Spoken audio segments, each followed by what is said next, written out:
The rain had not stopped for hours, drumming endlessly on the cracked pavements of the city. Streetlights flickered against the gray mist, and the smell of wet asphalt hung in the air like a curtain. Amelia, a young delivery girl, pedaled her worn-out bicycle with a sense of urgency. Her faded raincoat clung to her thin frame, and the plastic delivery box tied to back rattled with every bump on the road. She had only taken this job to survive. With her mother's hospital bills piling high and rent overdue, she knew every delivery meant one more meal, one more day of keeping the lights on. She was invisible to the world, another face in the storm, ignored by the rushing cars and the people who would never know her name. But fate, that silent architect of hidden paths, was about to change her story. At the edge of a deserted street, Amelia braked suddenly. Her heart skipped as she noticed a figure collapse near a bench under the weak glow of a broken lamppost. An old man lay there, clutching his chest, his lips pale and trembling as if the rain itself were draining life out of him. His cane had rolled a few feet away, and his eyes fluttered open with a weak plea for help. Amelia looked down at the insulated food bag strapped to her back, then at the man. She was already running late for a delivery. One more complaint from a customer, and she knew she'd lose her job, the only lifeline she had. But something deeper than fear stirred within her. She threw down her bicycle and knelt beside him. "Sir, can you hear me?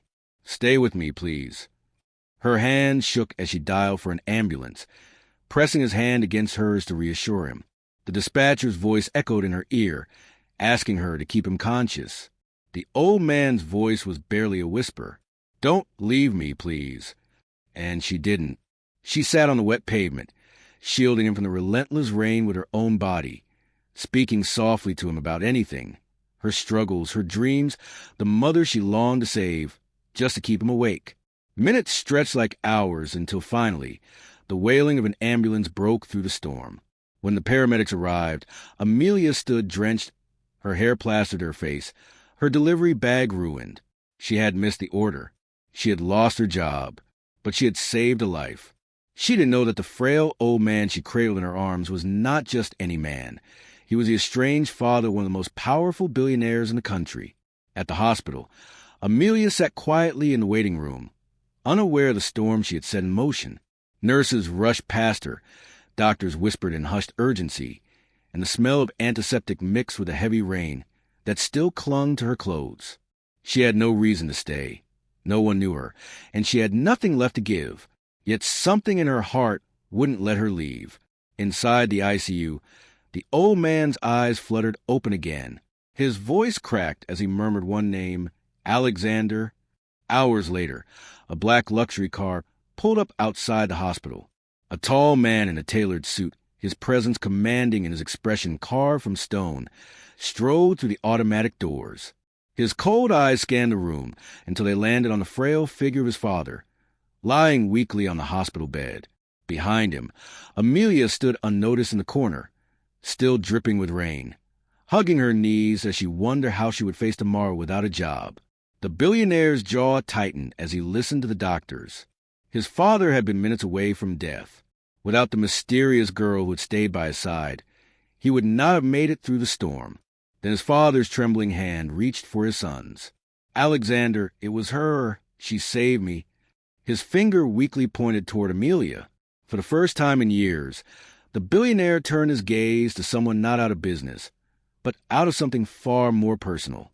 His steel-gray eyes softened, curiosity flickering like a hidden flame as he looked at the soaked, shivering girl who had risked everything for a stranger.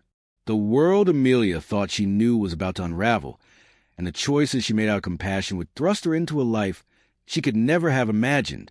The billionaire's lips pressed into a thin line. "Who are you?" he asked, his voice low but sharp, cutting through the sterile air. Amelia raised her head slowly, startled, her voice trembling but steady. "Just a delivery girl who couldn't walk away." And in that moment, a silent thread of destiny tied their lives together.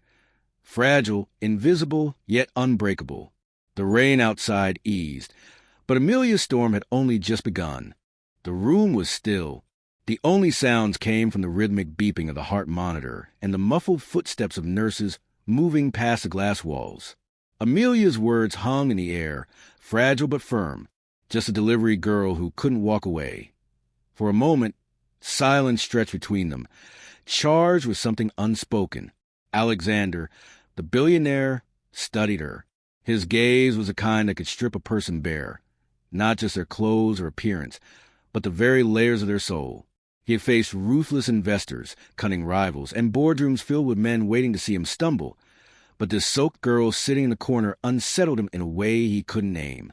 "You lost your job," the old man whispered weakly, breaking the tension. "For me, you gave it up." Amelia's chest tightened. She hadn't wanted recognition. She hadn't thought of reward. All she saw when she closed her eyes was her mother's frail frame in that small apartment, waiting for medicine that might not come now. She brushed a strand of wet hair from her face and forced a faint smile.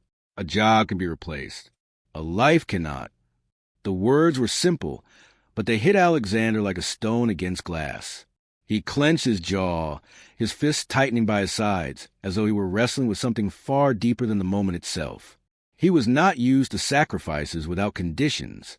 His world was one of contracts, transactions, and power plays. Every gesture came with a price. But here stood a girl who had lost a very roof over her survival, and still she said she would do it again. He turned away, his voice colder than he intended. "You can go. You've done enough." Amelia looked at him, startled, her lips parting to respond, but she saw something flicker across his face. His eyes betrayed him, pain, pride, and something buried so deep it was almost invisible. She didn't argue. She simply nodded, gathered her ruined bag, and walked quietly out of the ICU. The sliding doors hissed shut behind her, and for the first time in years, Alexander's father looked at his son with disappointment.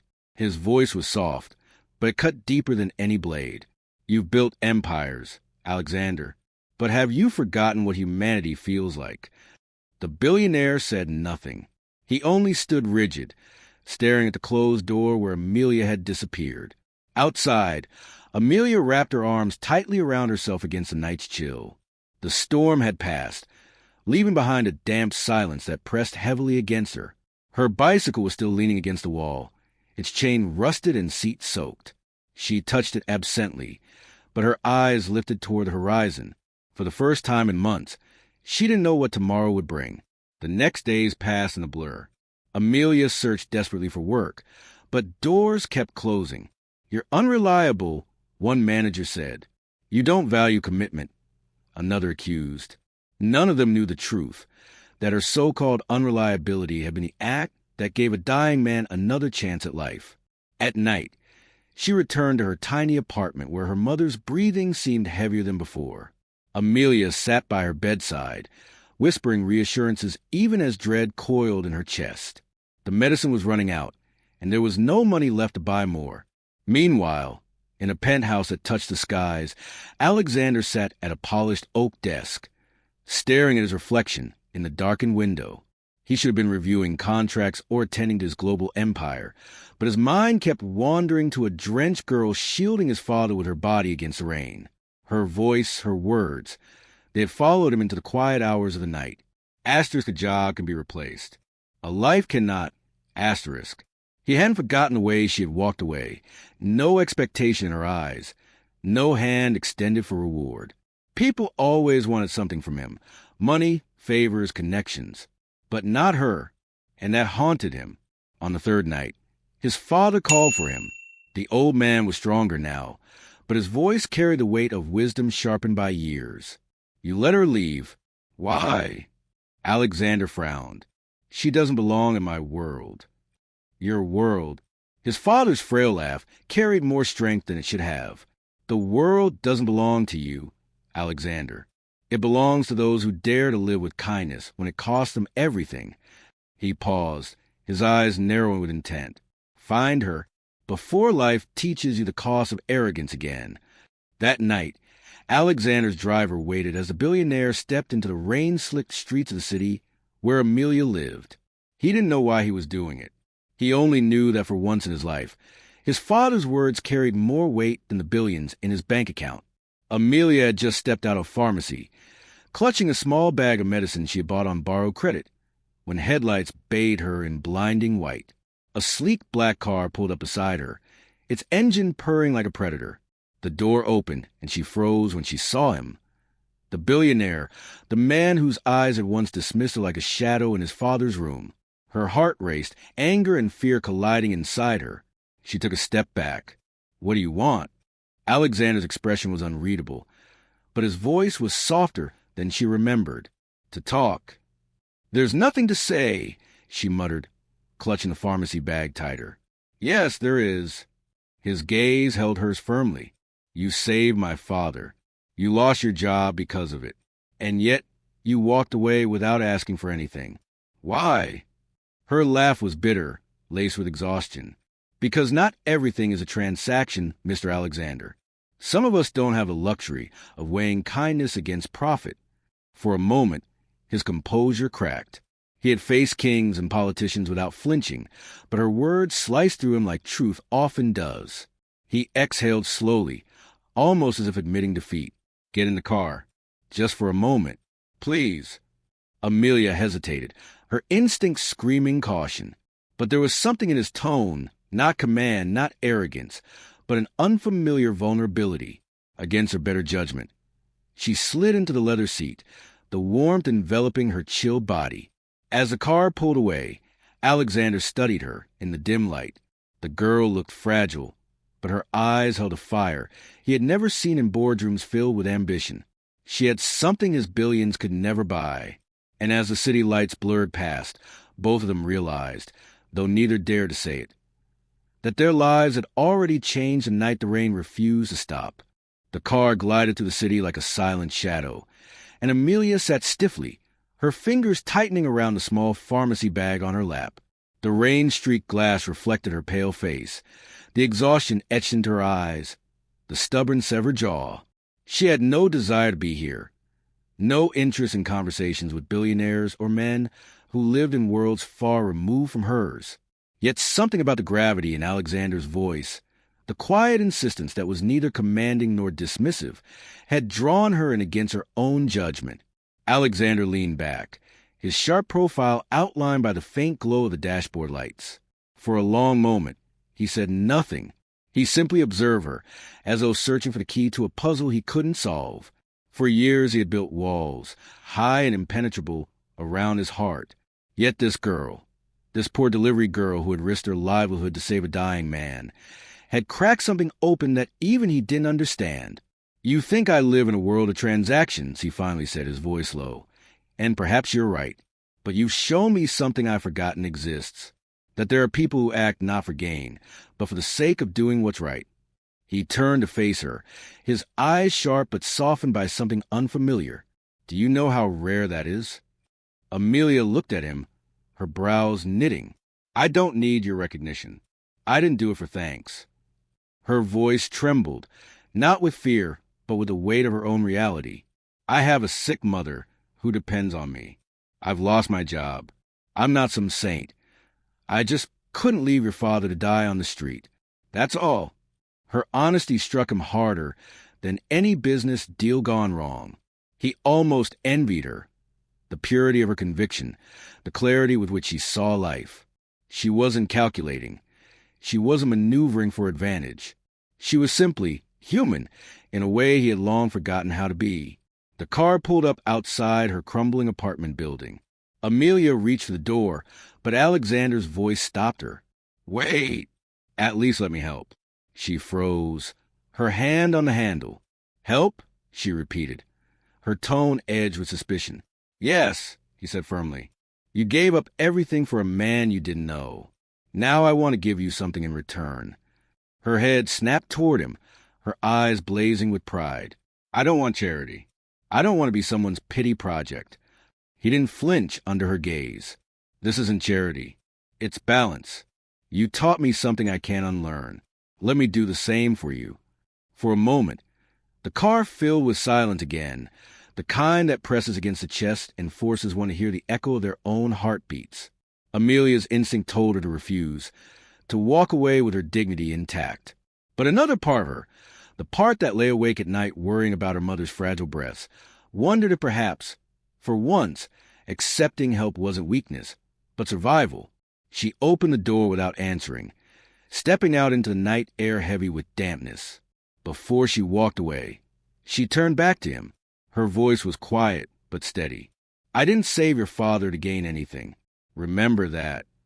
And then she disappeared into the shadows of her building, leaving Alexander staring after her, conflicted in a way he had never been before. Days passed, and Alexander found himself returning to the hospital more than usual. His father was recovering well, yet the old man had only one subject of conversation: the girl. "She's different, Alexander," his father would say, his frail hands gripping his son's. "Don't let her slip away like everything else you've let the world take from you." Meanwhile, Amelia's struggle deepened. The borrowed credit for her mother's medicine was catching up with her, and creditors circled like wolves. Still, she never regretted her choice. Every night, she replayed the image of the old man's frail smile as the paramedics lifted him into the ambulance. That was enough to remind her why she had done it. But destiny, unpredictable and relentless, had other plans. One evening, as Amelia returned from yet another fruitless search for work, she found Alexander waiting outside her building. He wasn't in a suit this time, just a simple shirt and slacks, his expensive car parked discreetly on the corner. The sight of him there, in her world, startled her more than she could admit. "What are you doing here?" she demanded, her voice sharper than intended. He stepped forward, his eyes steady. "I'm here because I can't ignore what you did, and because my father wants to see you." She blinked, stunned. "Why?" "Because you gave him something I couldn't," Alexander said quietly. "Hope." Her chest tightened at the word. She thought of her mother, of the endless days of hopelessness, and for a moment her guard slipped. She followed him. At the hospital, the old man's face lit up the moment he saw her. His frail hands trembled as he reached for hers. "You stayed with me," he whispered, his voice breaking. "You didn't even know me, and you stayed." Tears burned Amelia's eyes. "I couldn't leave you." He smiled faintly, his gaze flickering between her and his son. "You're the reason I'm still here. And perhaps the reason my son will learn what truly matters." Alexander swallowed hard, the words cutting through layers of pride he had spent years building. For the first time, he looked at Amelia not as the girl who had saved his father, not as someone beneath his world, but as the mirror he had avoided all his life. She had shown him the emptiness of a life lived only for wealth. In the days that followed, Amelia found herself drawn unwillingly into their world, not as a guest, not as a charity case, but as someone whose presence reminded both men of what they had lost. Alexander's father clung to her kindness, and Alexander himself, cold, hardened Alexander, began to unravel in her presence. He saw her sit by his father's bedside, heard her laugh softly as she told stories of her childhood, watched her fight back tears when she thought no one was looking, and each moment chipped away at the armor he had carried for so long. For Amelia, the transition was not easy. Pride battled with gratitude. Fear clashed with curiosity. Yet with every encounter, she saw glimpses of the man Alexander could be, the man buried beneath layers of power and detachment, a man who, for the first time, seemed willing to learn. One evening, as the city lights stretched endlessly beyond the hospital windows, Alexander stood beside Amelia in silence. His father slept peacefully, his frail chest rising and falling in rhythm. Finally, Alexander spoke, his voice low and raw. "All my life, I believed money could buy everything. Power, respect, even love. But you've shown me I was wrong. You gave up everything for my father, and you didn't even want anything in return. Why?" Amelia's gaze stayed on the sleeping old man. Her voice was soft but steady. "Because life is fragile, and sometimes the smallest act of kindness can hold it together. If you've never seen that, maybe it's time you did." He turned to her then, and for the first time in years, Alexander smiled. Not the rehearsed smile of Billionaire, but the unguarded smile of a man rediscovering his humanity. In that moment, the storm that had begun the night, she found a dying old man on the street finally broke, not with thunder, but with a quiet, profound shift. A girl who had nothing had given everything, and in return, she had unknowingly healed more than one life. The poor delivery girl who once pedaled the rain with her head bowed now stood at the center of a story that would ripple far beyond her imagination. She had saved a life, awakened a heart, and rewritten the destiny of a family bound by pride and silence. And though the world would never know her name, the lives she touched would never forget the night compassion conquered wealth, and love triumphed over power.